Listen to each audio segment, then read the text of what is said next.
Hi, I'm Brian Fleming from blownupguy.com. Can great things come from bad things? You know, a lot of people go through a lot of different situations, and obviously there are a lot of speculations as to why something happened in our lives.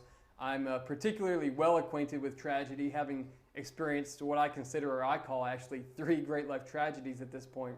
And most of you know me for my war injury in Afghanistan, being blown up twice, injured by a suicide bomber in Kandahar, and being horribly injured by that. And I was thinking about this because I get a lot of people who come to me and they're asking about why things happen.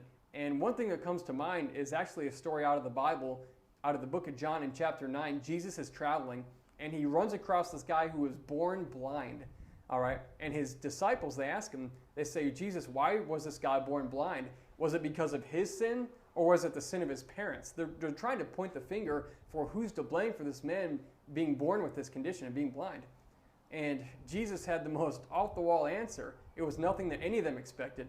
He said, these things have happened so that the works of God might be displayed in him and through that circumstance. And by the way, after he said that, he healed the guy of his blindness, is what the Bible says. And so I want to ask you, what bad things are you going through in your life?